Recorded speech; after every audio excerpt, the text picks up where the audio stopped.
RCF et Radio Notre-Dame, le débat du jour. Auquel vous pouvez participer, faut-il le souligner, avec deux adresses qui sont à votre disposition. N'hésitez pas à en faire usage. direct@rcf.fr ou direct@radionotre-dame.com. C'est le principe du débat du jour. Vos remarques, vos questions qui seront posées à nos deux débatteurs que je présente dans un instant, Antoine Fenech et Gauthier Vaillant. Respectivement, journaliste et chroniqueur. Bonjour Antoine Fenech. Bonjour. Et Gauthier Vaillant, journaliste à la Croix, chef adjoint du service France. Bonjour Gauthier. Bonjour. Allez, 3 sujets au menu de notre discussion. On va commencer par Bruno Retailleau. Doit-il partir ? Doit-il quitter le gouvernement ? C'est le premier sujet que nous allons ouvrir. La pression qu'il subit de la droite, en particulier Laurent Wauquiez, le Rassemblement national. Il avait dit d'ailleurs qu'il quitterait le gouvernement s'il n'y avait pas de rapport de force qui s'engagerait avec l'Algérie. Alors, doit-il aller au bout de son idée ? S'est-il engagé finalement sur une piste assez glissante alors qu'il est quand même une caution morale très importante de ce gouvernement ? On va poser la question donc à nos deux débatteurs. Allez, c'est Gauthier qui commence. Eh bien non, moi je ne pense pas que Bruno Retailleau soit tenu de partir maintenant, pour plusieurs raisons. La première, c'est que vous avez raison de rappeler qu'il s'est engagé, on va dire très fermement, qu'il a même mis effectivement lui-même sa démission dans la balance sur la question du dossier algérien. Mais il faut rappeler qu'il ne l'a pas fait tout seul désormais, puisque François Bayrou a lui aussi pris la parole et a endossé, on va dire, une ligne de rapport de force avec l'Algérie en donnant cet ultimatum de 4 à 6 semaines. Et donc aujourd'hui, la fin de non-recevoir que vient d'envoyer l'Algérie à la France sur la liste des 60 ressortissants algériens que le gouvernement voulait voir expulsés, impose au gouvernement de passer l'étape suivante, et donc Bruno Retailleau à ce stade promet la riposte graduée dont il avait déjà été question. Pour l'instant, il peut le faire. Personne ne lui a dit, et notamment pas le président de la République qui pourrait être on va dire le principal obstacle dans ce dossier à ce que veut faire Bruno Retailleau. Pour l'instant, personne n'a dit à Bruno Retailleau arrête-toi. Autrement dit, il a le soutien. Voilà. Donc il a le soutien, en tout cas il rencontre pas d'opposition. Donc pour l'instant, il n'a pas de raison de mettre à exécution sa menace de quitter le gouvernement. Voilà.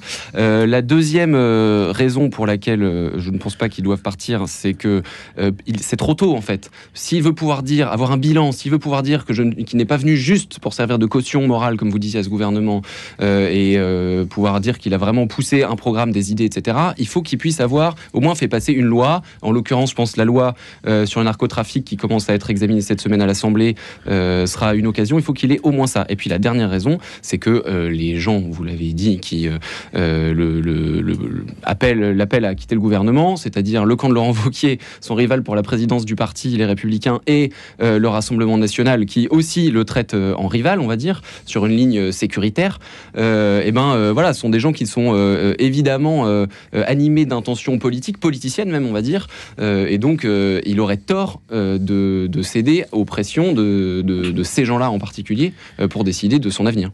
Antoine Fenech. Oui, je vous rejoins sur une chose. Je ne pense pas que ça soit le moment idéal pour lui de démissionner, combien même il aurait des ambitions présidentielles. Ce serait vu, s'il démissionnait là en l'état actuel des choses, ce serait vu comme une sorte de victoire pour l'Algérie qui met des barrières à chaque fois que Bruno Retailleau essaye de faire avancer les choses sur ce bras de fer. Donc, à moins que... Ça ouvrirait une crise supplémentaire. Et je pense que oui. Et puis surtout, voilà, s'il a des ambitions présidentielles, le temps est long, il lui reste 2 ans. Il ne faut pas que Bruno Retailleau passe pour l'homme de l'inaction non plus.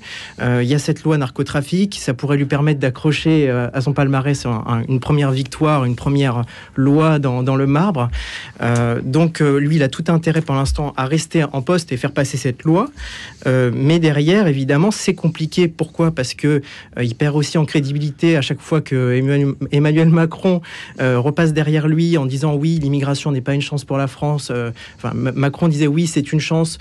Pareil sur les autres dossiers, le dossier algérien, avec cet ultimatum qui est remis en cause, puisque Emmanuel Macron souhaite moderniser l'accord de 68 entre la France et l'Algérie et ne souhaite pas le dénoncer comme Bruno Retailleau le souhaitait.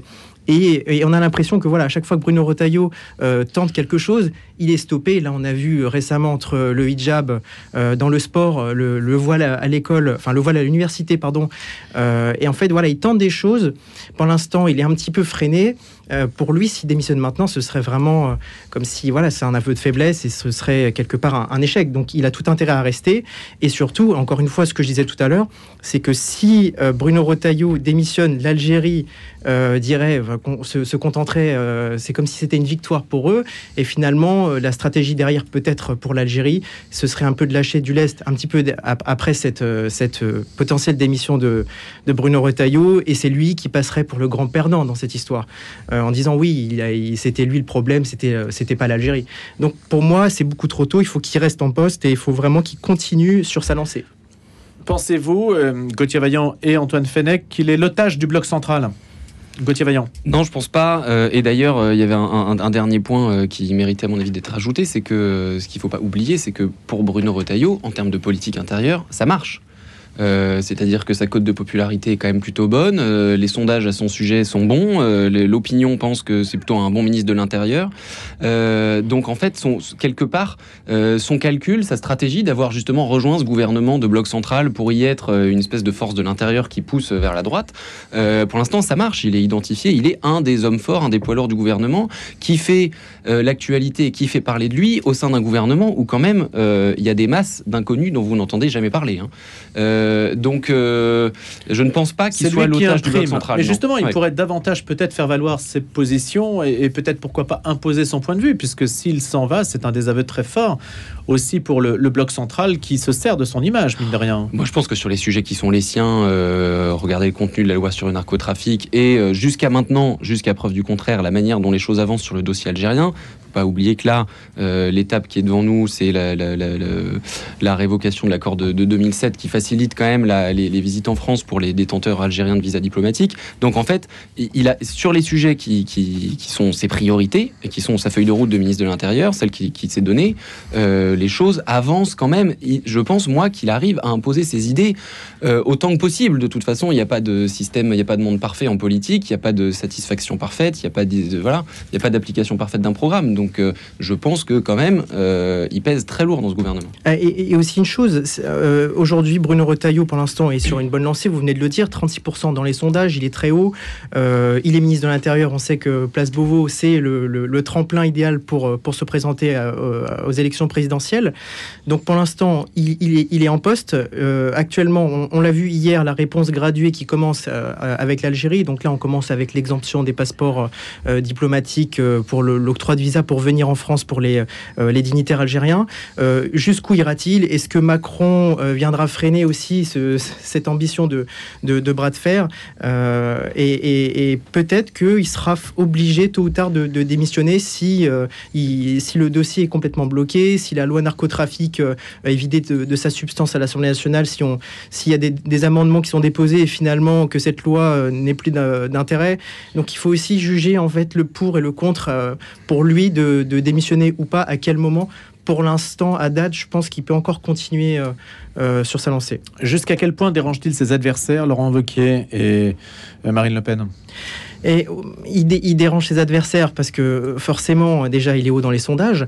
Il y a encore quelques mois, tout le monde ou presque s'accordait à dire que Laurent Wauquiez était sur une ligne tracée pour récupérer la tête des Républicains. Aujourd'hui, la donne a changé. On se souvient même de Gérald Darmanin, qui était aussi en pole position avant les élections législatives, la dissolution de l'Assemblée nationale. Donc aujourd'hui, l'homme fort de la droite, c'est Bruno Retailleau. Et puis, ces sujets aujourd'hui, il arrive, si vous voulez, à récupérer des idées qui étaient plutôt de droite radicale à l'époque, et ça peut si vous voulez, récupérer une partie de l'électorat de Marine Le Pen. On peut aussi, par exemple, citer une partie de l'électorat des Républicains qui était déçu de la politique menée ces dernières années par les Républicains et qui avait décidé de se tourner vers le Rassemblement national. Donc finalement, on a l'impression que Bruno Retailleau fait mal, évidemment, au RN avec l'électorat, mais en même temps, aujourd'hui, c'est lui qui est bien placé pour gagner la primaire des Républicains au mois de mai. Donc pour lui, c'est son moment, entre guillemets. C'est votre avis, Gauthier Vaillant ?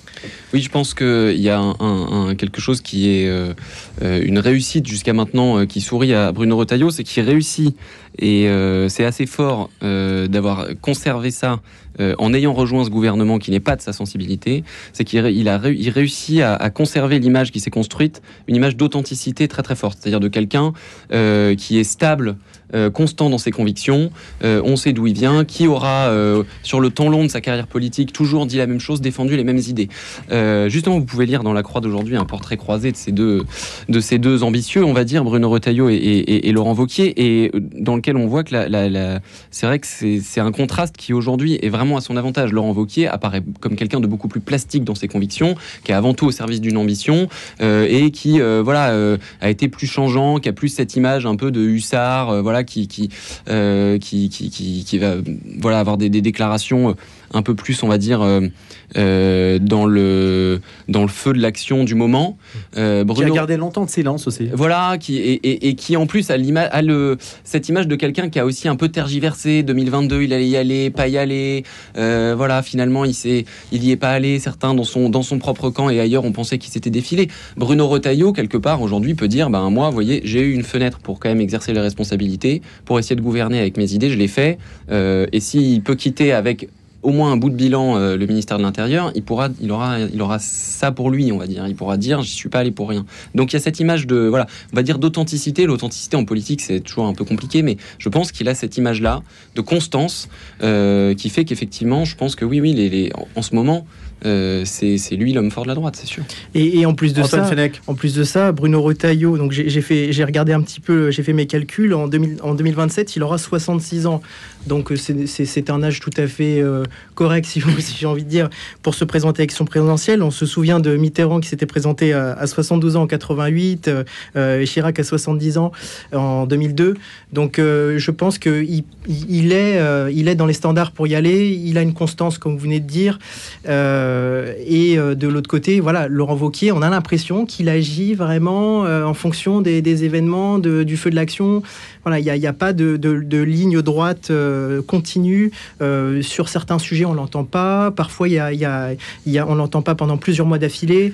Donc, ce n'est pas rassurant pour un électorat, pour construire en tout cas une base solide d'électorat, quoi. Finalement, c'est une force d'être dans un gouvernement de ce type. On peut se dire que Bruno Retailleau, c'est à la fois, et je ne sais pas s'il faut faire un choix entre les deux expressions, une voiture balai peut-être pour ramasser un électorat plus à droite, et puis un cheval de Troie, dans l'autre sens, des idées sécuritaires dans un gouvernement qui est plus centriste. Il y a toujours ces deux aspects, un petit peu, ces deux interprétations. Est-ce que c'est quelqu'un qui vient importer des idées plus à droite dans un gouvernement qui l'est moins, ou est-ce quelqu'un qui va attirer vers le centre un électorat qui est plus à droite que celui du gouvernement qu'il représente ? Moi, je crois qu'il ne faut pas oublier qu'on est dans un contexte politique très particulier, avec une scène politique qui est éclatée, et où les choses sont en fait assez mal structurées. Savoir exactement quelle est la famille politique qui gouverne, tout est devenu très compliqué. Est-ce que François Bayrou est un macroniste ? Ça devient de plus en plus difficile à dire. La Macronie se déchire aujourd'hui. Regardez ce qu'Édouard Philippe a dit sur François Bayrou hier. Donc en fait, on est dans un moment, je pense, où chacun est amené à se demander comment est-ce qu'il peut pousser ses idées et profiter des interstices qui sont laissés un peu partout dans ce paysage politique complètement décomposé. Bruno Retailleau, il joue sa carte. Il a élaboré sa stratégie. Il s'est dit, c'est le moment d'y aller. Il y a moyen de peser parce que précisément dans un gouvernement qui n'est pas majoritaire à l'Assemblée, qui est assez faible, une famille entre guillemets politique, qui a peu d'ancienneté et qui a de fortes divisions internes, il s'est dit, là, si j'y vais, je pourrais peser. Ce qui n'aurait pas du tout été le cas pendant le premier quinquennat. Vous aviez une majorité monolithique avec une discipline de groupe, de vote, pas une tête qui dépasse et l'impossibilité de porter une parole un peu divergente. Donc là, moi, je crois que Bruno Retailleau je suis pas sûr qu'on puisse dire cheval de Troie parce que ça supposerait que il a infiltré entre guillemets un système politique très structuré. Or là, il n'y a pas de pouvoir très structuré. Le champ est ouvert. Bruno Retailleau, il a été, il faut le dire, il a été fort parce que quand vous venez d'une formation politique, les Républicains, qui fait à peine 60 députés à l'Assemblée nationale, on l'a vu après la dissolution en 2024 de l'Assemblée nationale, on se rend compte que c'est quand même un tour de force. Il se retrouve ministre de l'Intérieur. Alors aussi, c'est pas que de la chance. Il y allait, il a saisi l'opportunité. Aujourd'hui, il est en poste. On sent qu'il a vraiment envie de faire des choses. Alors, on voit qu'à chaque fois, il est un peu freiné, mais on sent cette volonté, cette envie de faire changer les choses. On voit avec cette loi narcotrafic. Après, je pense que aujourd'hui, le gouvernement, comme vous disiez, il est éclaté.